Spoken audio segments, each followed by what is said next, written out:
తెలంగాణ కాంగ్రెస్ పార్టీలో ఆయన senior leader. 40 సంవత్సరాల పైబడి రాజకీయ అనుభవం, ఒకే ఒక నియోజకవర్గం. ఆయనే తాటిపర్తి జీవన్ రెడ్డి.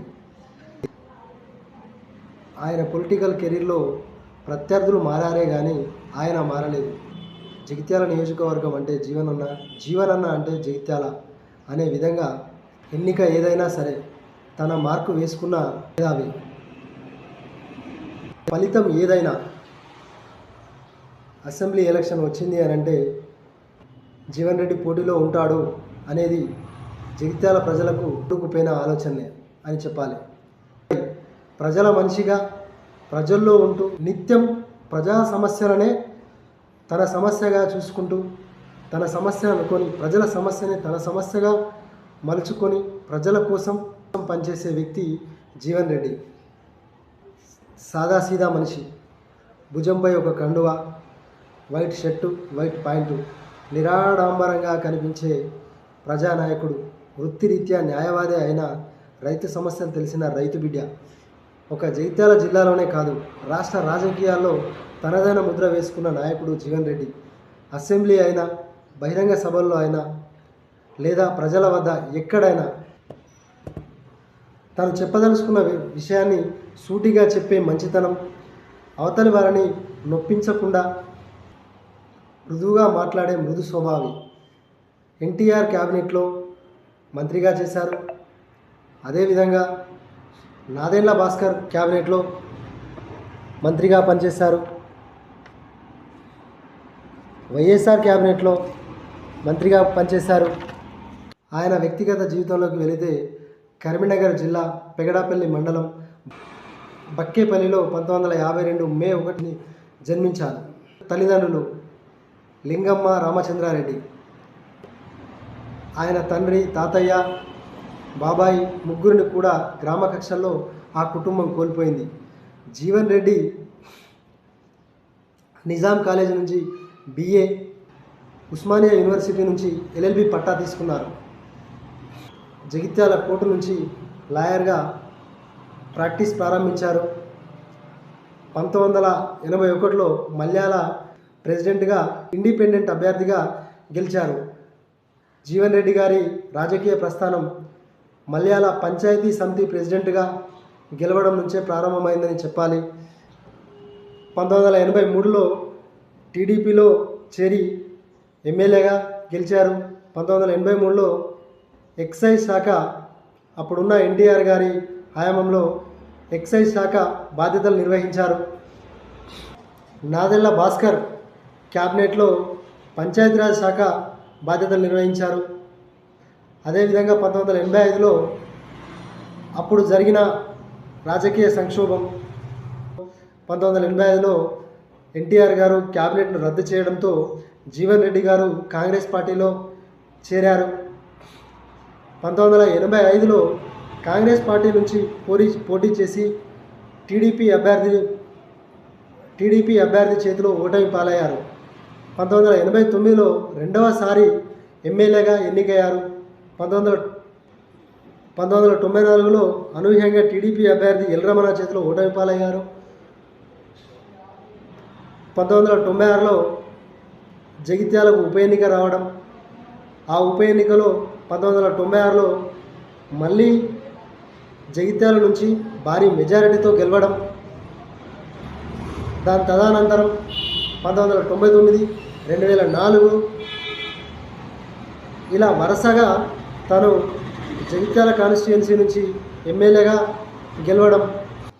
అప్పుడున్న ఉమ్మడి ఆంధ్రప్రదేశ్లో జీవన్ రెడ్డి గారు 2004 నుంచి 2009 వరకు వైఎస్ఆర్ క్యాబినెట్లో రోడ్లు మరియు భవనాల శాఖ బాధ్యతలు నిర్వహించారు. కేసీఆర్ స్థాపించిన తెలంగాణ రాష్ట్ర సమితి తెలంగాణ ప్రజల్లో ప్రత్యేక రాష్ట్ర ఆకాంక్ష ఉవ్వెత్తున లేవడం. 2006, 2008లో కరీంనగర్ నుంచి కేసీఆర్ గారు లోక్సభ స్థానానికి రాజీనామా చేయడం, ఇక్కడ ఉప ఎన్నిక రావడం. ఈ ఉప ఎన్నికలో వైఎస్ఆర్ ఆదేశాల మేరకు రెండుసార్లు కూడా కేసీఆర్తోని తలపడి ఎన్నికల్లో రెండుసార్లు కూడా కేసీఆర్తో తలబడి ఓటమి పాలయ్యారు. అయినప్పటికీ జీవన్ రెడ్డి గారికి వైఎస్ఆర్ గారికి ఉన్న అనుబంధం తెలంగాణలో నమ్మిన బంటూ ఎవరైనా ఉన్నారా అంటే వైఎస్ఆర్కు జీవన్ రెడ్డి పేరు మొదట గుర్తొచ్చేంతగా నమ్మకస్తుడుగా పనిచేశారు. కేసీఆర్తో కూడా కొట్లాడిన అనుభవం జీవన్ రెడ్డి గారి సొంతం. దాని తదనంతరం 2009లో జరిగిన అసెంబ్లీ ఎలక్షన్లో మళ్ళీ ఎల్రమణ చేతిలో ఓటమి పాలయ్యారు. ఆ తర్వాత జరిగిన పరిణామాలు, వైఎస్ఆర్ మరణము, తెలంగాణ ప్రత్యేక రాష్ట్ర పోరాటము, అప్పుడు జీవన్ రెడ్డి తెలంగాణ రాష్ట్ర ప్రత్యేక పోరాట ఉద్యమంలో చురుగ్గా పాల్గొన్నారు. సేమ్ ఎట్ ది టైం మళ్ళీ తన లాయర్గా ప్రాక్టీస్ ప్రారంభించి తను ఏదైతే వృత్తిని నమ్ముకున్నాడో ఆ వృత్తిలో కూడా రాణిస్తూ నిత్యం ప్రజల్లో ఉంటూ ప్రజాసేవనే రాజకీయం అని రుజువు చేసిన మనిషి జీవన్ రెడ్డి. తెలంగాణ ఏర్పాటైన తర్వాత 2014లో జగిత్యాల అసెంబ్లీ నుంచి ఎమ్మెల్యేగా ఎన్నికయ్యారు. అప్పుడు ఉమ్మడి కరీంనగర్ నుండి ఎన్నికైన ఏకైక కాంగ్రెస్ అభ్యర్థిగా రికార్డు సృష్టించారు. 2014లో శాసనసభ ఉపనేతగా తెలంగాణ అసెంబ్లీలో తనదైన గలం అసెంబ్లీలో వినిపించిన వ్యక్తి జీవన్ రెడ్డి. ఆ సమయంలో కాంగ్రెస్ అంటే జీవన్ రెడ్డి అంటే కాంగ్రెస్ అనే ఒక మార్కు వేసుకున్న వ్యక్తి జీవన్ రెడ్డి. ఆ తర్వాత 2018లో జరిగిన ఎన్నికల్లో బీఆర్ఎస్ అభ్యర్థి సంజయ్ కుమార్ చేతిలో ఓటమి పాలయ్యారు. ఆ తర్వాత 2019లో జరిగిన శాసన మండలి నిజామాబాద్, కరీంనగర్, మెదక్, ఆదిలాబాద్ పట్టభద్రుల నియోజకవర్గ ఎన్నికల్లో ఎమ్మెల్సీగా ఎన్నికయ్యారు. జీవన్ రెడ్డి శాసన మండలిలో తనదైన ముద్ర వేశారు. ప్రతిపక్ష నాయకునిగా తనదైన గలం మండలిలో కూడా వినిపించారు. 6 సార్లు ఎమ్మెల్యేగా, ఉమ్మడి ఆంధ్రప్రదేశ్లో 3 సార్లు మంత్రిగా పనిచేసిన అనుభవం ఆయన సొంతం. పార్టీలో మీటింగులకు, పార్టీ పెద్దలకు తనిచ్చే గౌరవం కంటే సామాన్య కార్యకర్తకు తను నేనున్నాను అని ఇచ్చే భరోసే జీవన్ రెడ్డిని ఇంత బలమైన నాయకునిగా తయారు చేసిందని చెప్పేసి చెప్పొచ్చు. పార్టీ ఏదైనా, ప్రత్యర్థులు ఎవరైనా జీవన్ రెడ్డి మాత్రం నా జగిత్యాల అని సంబోధించే బోలా మనిషి. అదేవిధంగా జగిత్యాల ప్రజలు కూడా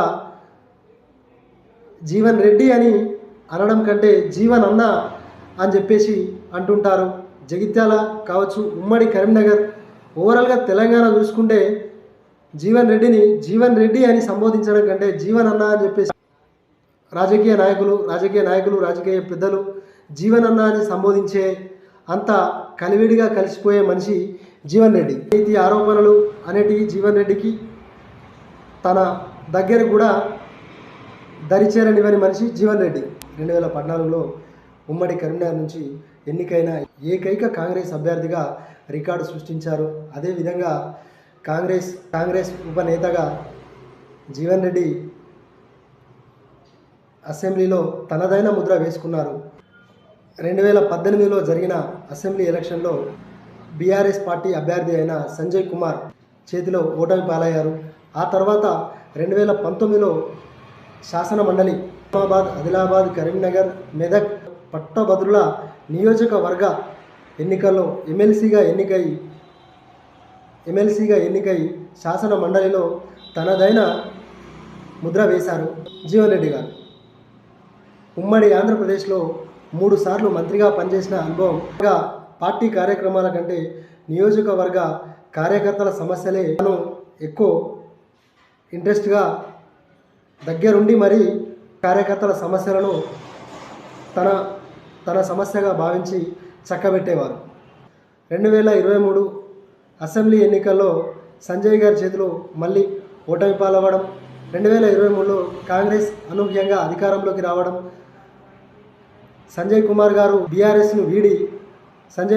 బీఆర్ఎస్ను వీడి కాంగ్రెస్లో జాయిన్ అవ్వడం, తదనంతరం జీవన్ రెడ్డి గారికును సంజయ్ కుమార్ పడి రాకపోవడం, రోజు రోజుకు సంజయ్ కుమార్ గారు జీవన్ రెడ్డికి కొరకరాని కొయ్యలా తయారవ్వడం, సంజయ్ కుమార్ గారు నేను బీఆర్ఎస్లోనే ఉన్నాను అంటూ కాంగ్రెస్ కార్యక్రమాలు చేపట్టడం, ఇది జీవన్ రెడ్డి గారికి రోజుకు ఒక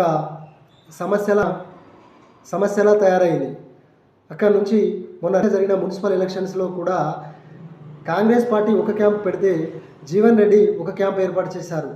పార్టీ టికెట్స్ నుంచి మొదలుకుంటే ఎలక్షన్ అయ్యే కుమార్ మీద తను ఈ క్రమంలో ఓ ప్రెస్ మీట్ పెట్టి 40 సంవత్సరాల నా జీవితం, 40 సంవత్సరాల రాజకీయ అనుభవం, పార్టీ సిద్ధాంతానికి కట్టుబడి ఉన్నా కూడా పార్టీ నన్ను నెగ్లెక్ట్ చేస్తుంది అని చెప్పేసి బాహాటంగానే తను పార్టీ మీద అసంతృప్తిని వెళ్ళగక్కారు. అయినా కూడా పిసిసి ప్రెసిడెంట్ కానీ ముఖ్యమంత్రి హోదాలను పట్టించుకోవట్లేదు అంటూ నెగ్లెక్ట్ చేస్తున్నారు అంటూ జీవన్ రెడ్డి గారు ఓపెన్గానే చెప్పారు. ఇప్పుడు జీవన్ రెడ్డి గారు రీసెంట్గా పార్టీ వీడుతున్నట్టుగా తను ఓపెన్గానే స్టేట్మెంట్ ఇచ్చారు. కాంగ్రెస్ని వీడుతూ బీఆర్ఎస్లో జీవన్ రెడ్డి గారు జాయిన్ అవుతారు అనేది ఒక సమాచారం. ఏది ఏమైనప్పటికీ కాంగ్రెస్ పార్టీ ఒక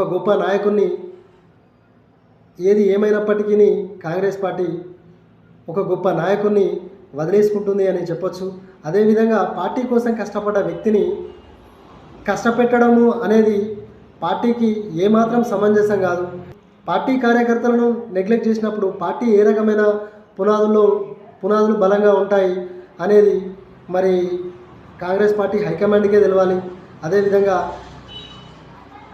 ముందొచ్చే కాలంలో జీవన్ రెడ్డికి మంచి అవకాశాలు రావాలని కోరుకుంటూ మన ఛానల్ను సబ్స్క్రైబ్ చేయండి. అదేవిధంగా ఈ ఇన్ఫర్మేషన్ మరికొంతమందికి షేర్ చేయండి. జీవన్ రెడ్డి గారికి వెన్నుదన్నుగా నిలవండి అని కోరుకుంటూ థ్యాంక్ యూ.